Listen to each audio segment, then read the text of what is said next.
Hello, welcome to Thinkers50 Radar 2021 series, brought to you with LinkedIn Live. I'm Des Dearlove. And I'm Stuart Craner, and we are the founders of Thinkers50, the world's most reliable resource for identifying, ranking and sharing the leading management ideas of our age, ideas that can make a real difference in the world.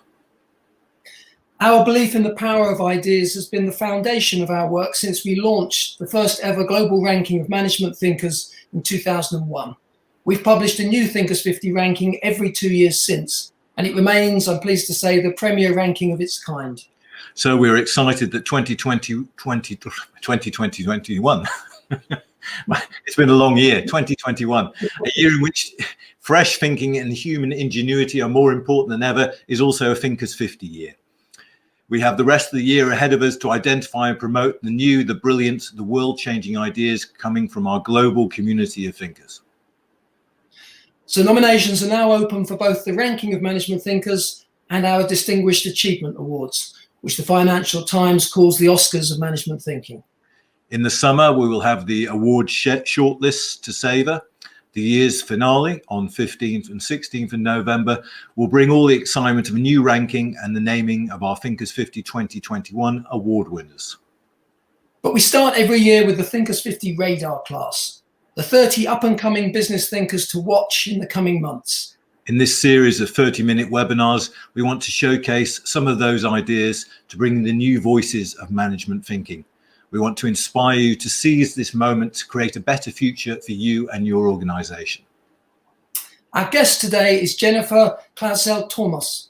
Jenifer is a Spanish biomedic and the founder and CEO of Develop Diverse, a startup that helps other companies attract and retain diverse talent. Her work involves harnessing technology to improve diversity in the workplace. She champions the use of artificial intelligence to spell check for gender bias and help build inclusive cultures through inclusive language. Diversity, Jenifer argues, is the key for every organization becoming sustainable and successful. But bias is the bottleneck that still needs to be addressed. So we're going to hear a lot more about that in the next 30 minutes. The format today is that we have 30 minutes in total. Jenifer will present her ideas for about 15 minutes, and then we'll have some time for questions. We want to use the chat function to make the session as interactive as possible, so please share where you are joining us from today. And please post your questions as ever as we go along. Now I'll hand over to you, Jenifer. The virtual stage is yours. Thank you very much. Today I will be talking about Develop Diverse. Develop Diverse is an inclusive writing platform powered by science and AI. And as well, Stuart and Des introduced me. I'm Jenifer, the CEO and founder of Develop Diverse. Our vision at Develop Diverse is to create equal opportunities by normalizing diversity. And we achieve that by enabling companies to attract and retain diverse and qualified applicants through inclusive communication. Some of our customers, they are Amazon, is it Vestas? They are companies within IT, manufacturing, telecommunications, banking. All are, they are headquartered in Denmark, Luxembourg, Germany, but they are all present and using our software across 35 different countries over 5 continents. And why at Develop Diverse we focus on language? Why do we think that language is the key for helping companies normalize diversity? The reason is because culture shapes language as much as language shapes culture. Language doesn't just express ideas, it actively shapes them, determining how we understand the world around us. And this is very important to use an inclusive language if we want to develop a culture of inclusion. Let's look at the word chairman. Chairman is a very popular word. I believe most of us have heard about that before. Definition of chairman is an executive elected by a company's board of directors who is responsible for presiding over a board or committee meetings. Chairman is a word that has explicitly gender connotation. It has the word man in it. Instead of using chairman, A more inclusive word would be chair or chairperson. So if you have identified this word as a more inclusive one, I would tell you that you should be very happy, because you are one step ahead within awareness of bias in language. But let's look into other type of words. Those are phrases that one can easily find in job descriptions. We have the first phrase that says, do you love clean code and architecture? Or the second phrase, yet we still have strong opinions that software should not be over-engineered. Third, building a positive and high-performing work environment. And the fourth sentence says you have those outstanding communication skills. So how is it for you to find here the biased words that will be discouraging your applicants because of unfortunately the stereotype they have internalized due to the diverse group they belong? So I'm giving you a hand here. So we have the word love, a strong, high-performing, and outstanding. Love is a word that will be discouraging men. Strong, like strong opinions, is a word that discourages women. High-performing, it's a word that discourages all the population, but as well it can discourage neurodiverse people. And outstanding. Outstanding is a word that discourages ethnic minorities. So what should we use instead? What should we be using as an alternative if we still want to convey the same message, but we want to actually build a culture of inclusion and communicate inclusively, so we do not discriminate people on the unconscious level?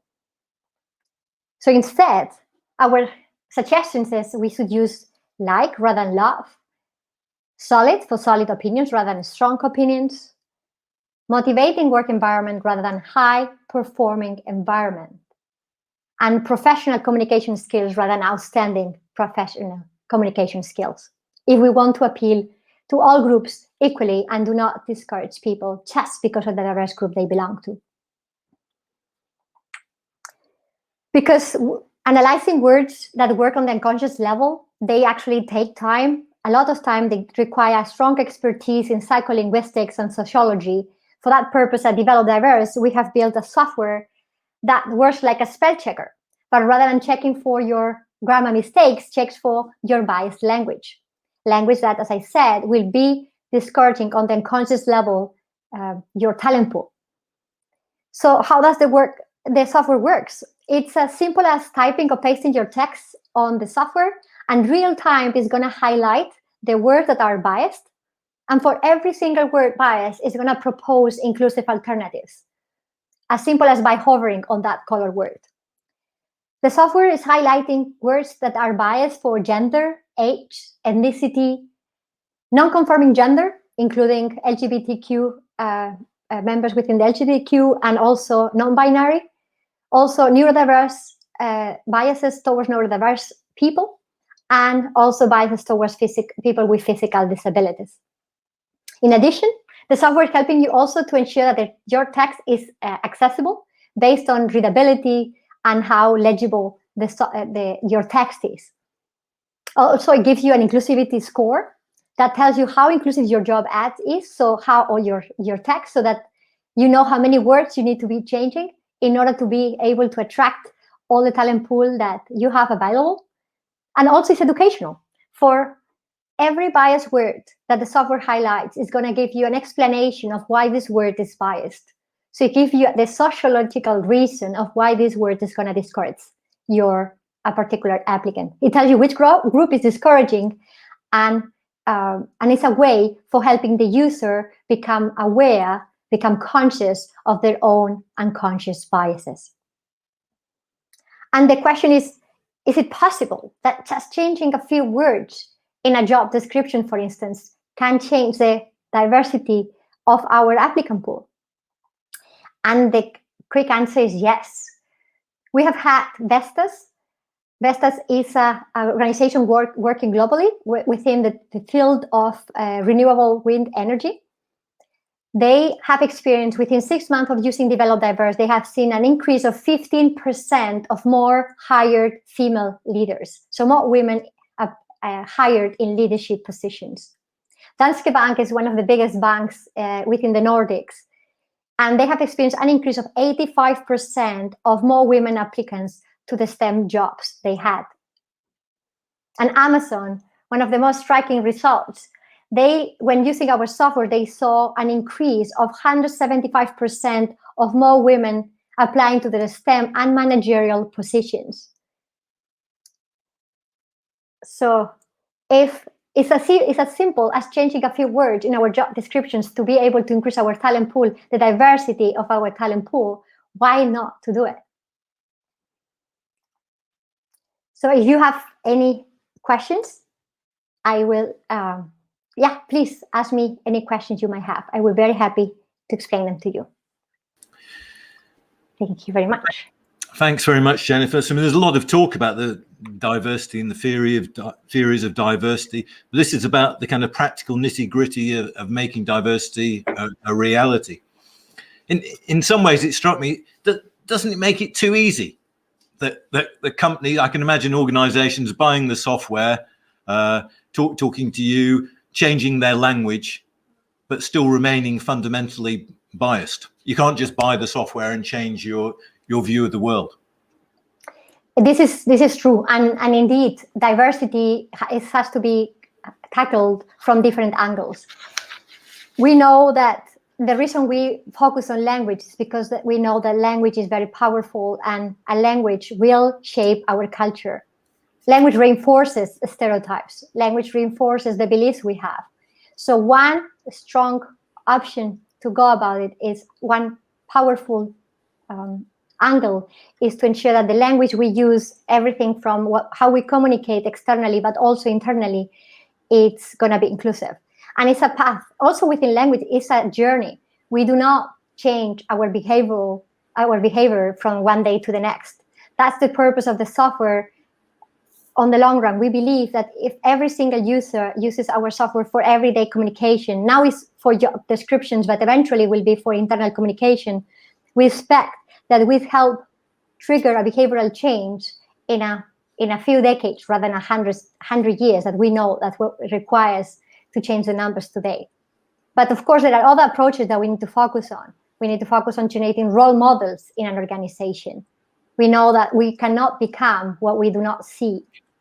So it's very important in our organization, we have mentorship programs, sponsorship programs that will encourage minorities to take on those positions that today they are not present.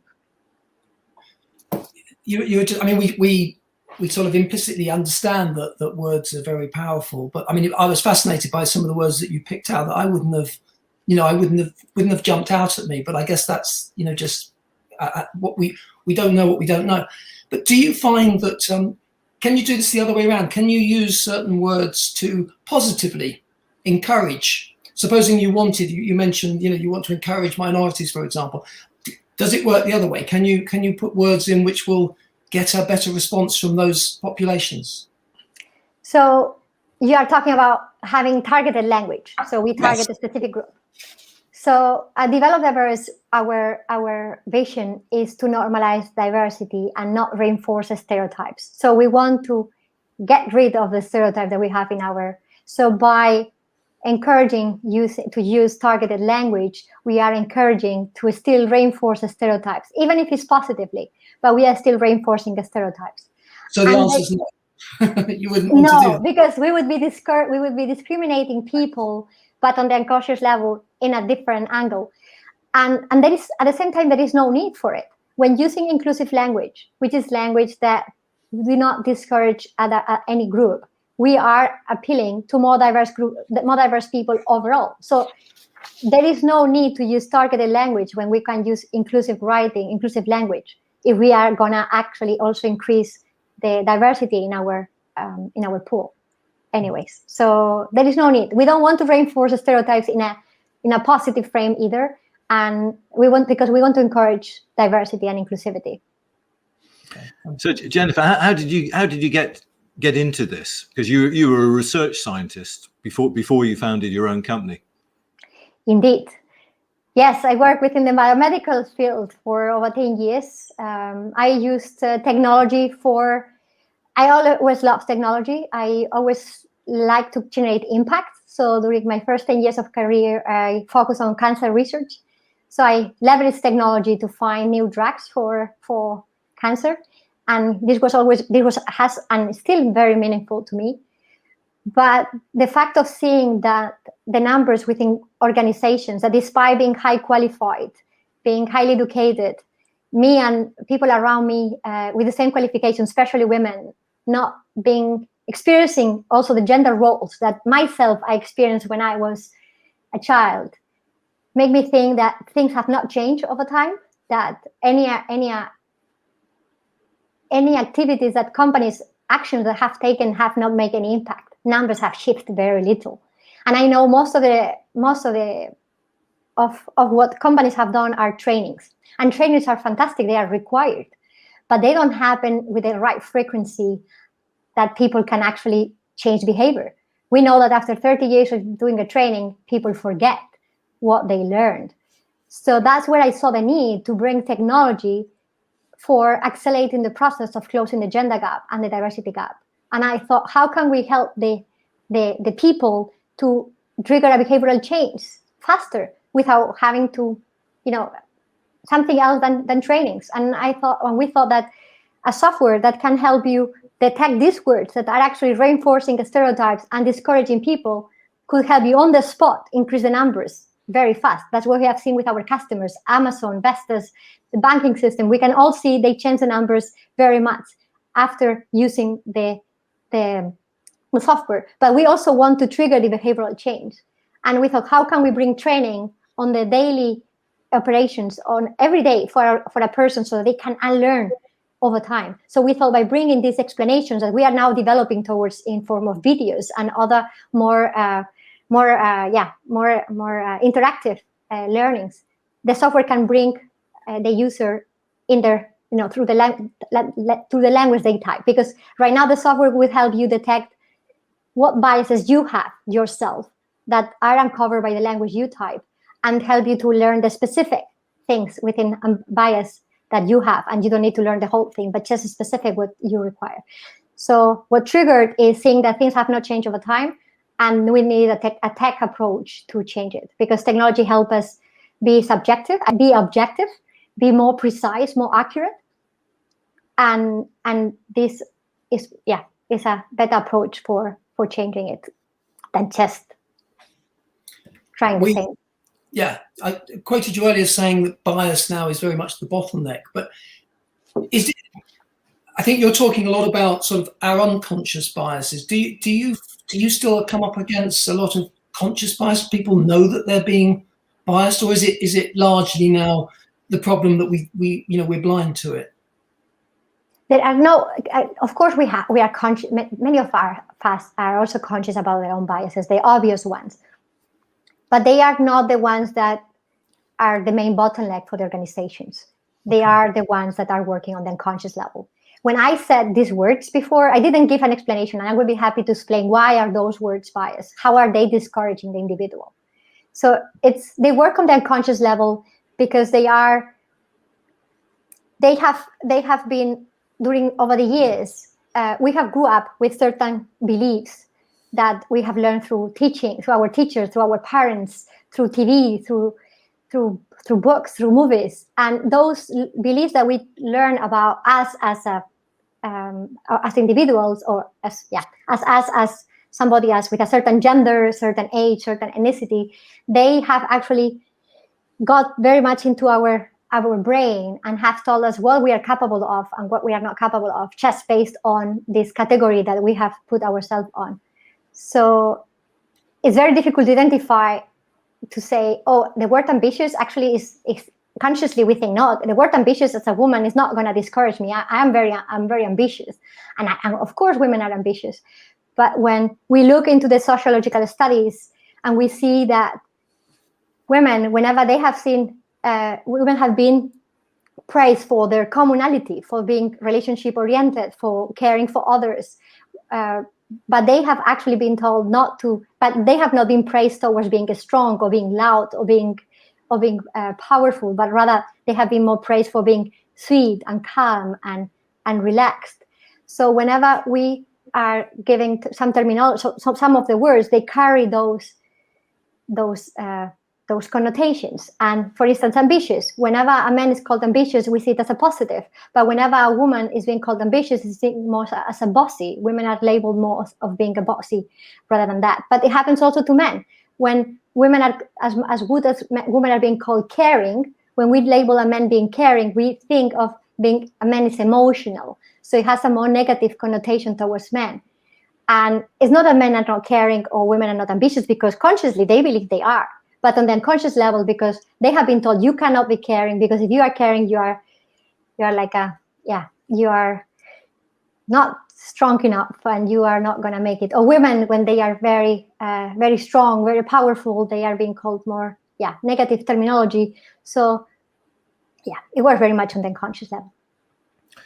Are there differences from language to language? I mean, you speak 5 languages. You're Spanish, but based in Denmark. Are some languages is their vocabulary more inherently biased than other languages, do you think? There are some languages that the words are gender connoted, so they carry the word the gender in themselves. Like in Spanish, bridge is masculine, for instance, or chair is feminine. So it has certain. In Germany happens a similar thing as well, in French as well. So certain, not like in English, for instance, where you have more standard articles. So there are some languages that they do carry the explicit gendered, you could say, or biased language in itself. And this is important to take care of, indeed. But when we are talking about the unconscious bias, that language that works on the unconscious level is very similar from language to language. Okay, we have a question from Alexandra, and she asks, are you worried that organizations will use your tool and say, we've got the software, in other words, that they might hide behind it, the sort of point that Stuart was alluding to earlier.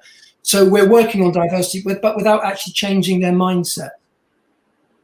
Yes, so we are not worried about that, because we know that organizations need more.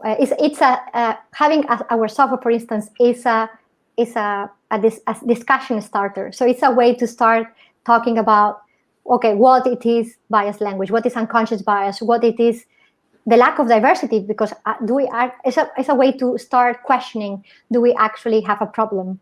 And our words, we have been taught many times that when the word is when the software is highlighting words, it's actually encouraging the discussion internally in the coffee breaks, in the meetings. It's telling, okay, why are those words actually affecting the individual? So it's a discussion starter in addition. So it's not a way to stop. We know that most of the organizations, they need to start somewhere. And we believe our software is a very easy way to start, because it's a tangible software that you can use for your job descriptions and can help you already to get started, where you have all your text is inclusive, where you're not only compliant, making sure that you are actually not being discriminatory on the unconscious level, but as well, you are helping the applicants out there to work with you.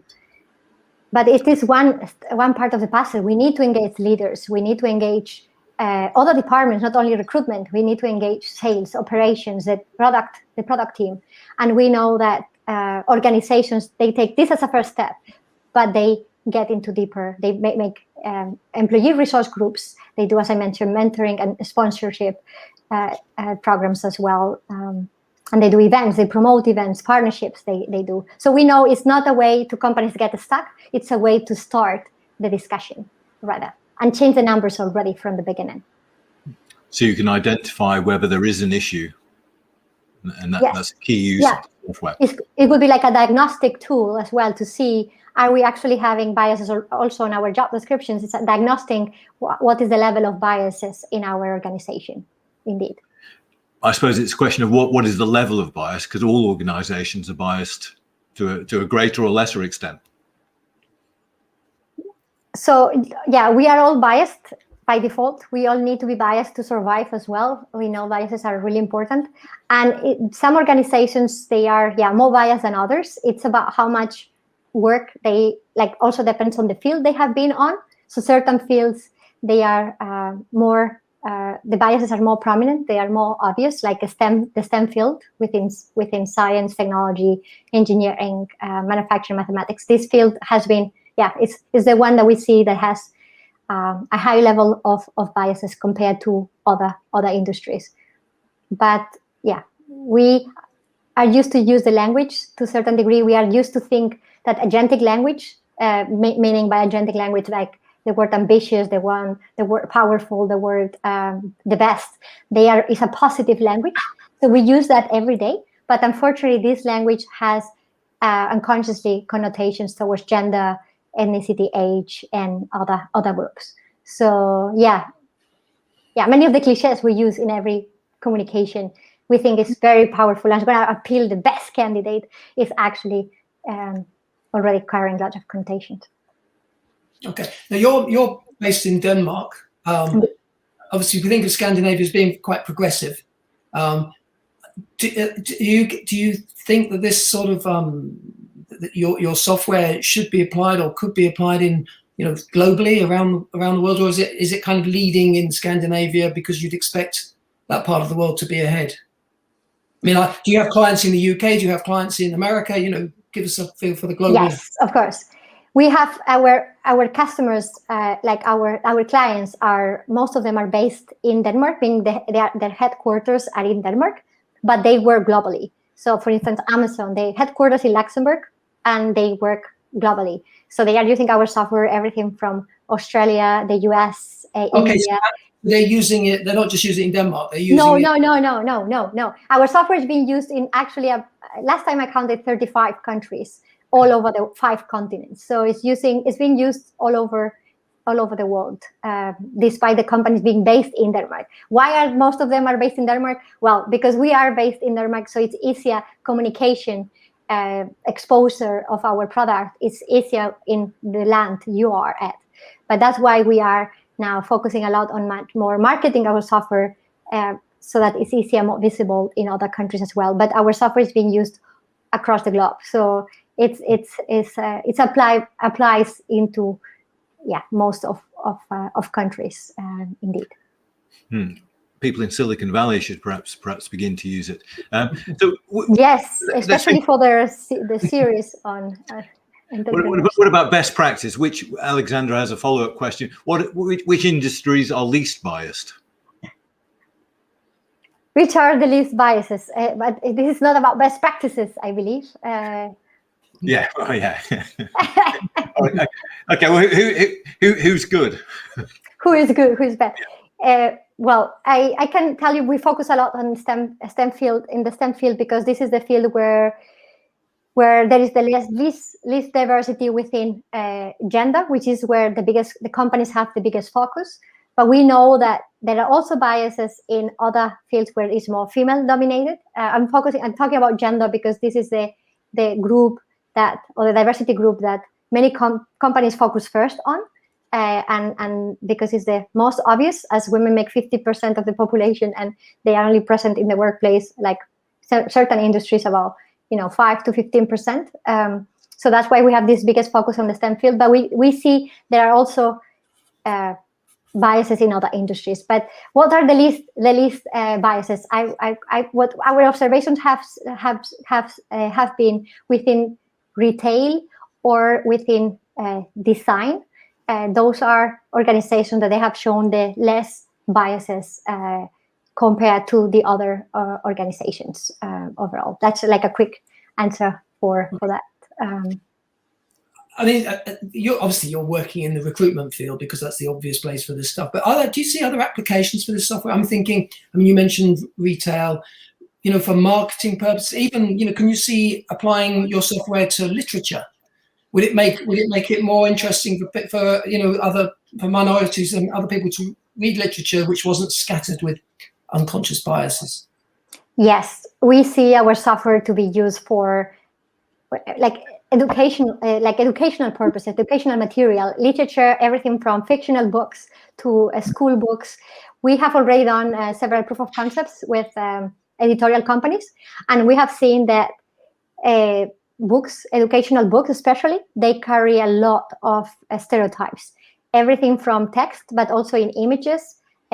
Whenever we are talking, the school books are talking about what a family looks like.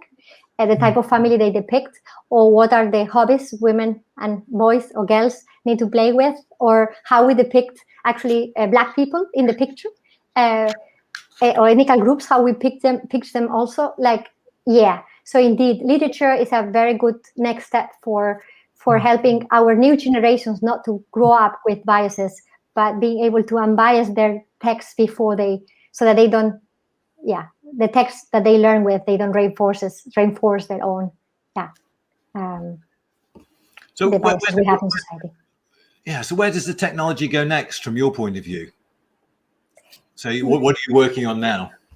So what we are working now is getting our software to be used across every channel of an organization, meaning not only on the job descriptions, on the external communication, which is the website content, but as well that can be used for, and also their social media, but also can be used for everyday emails. It can be used for everyday chats. It can be used for the video calls, so that every single user can understand how, when they communicate with their peers, internally or externally, how are they actually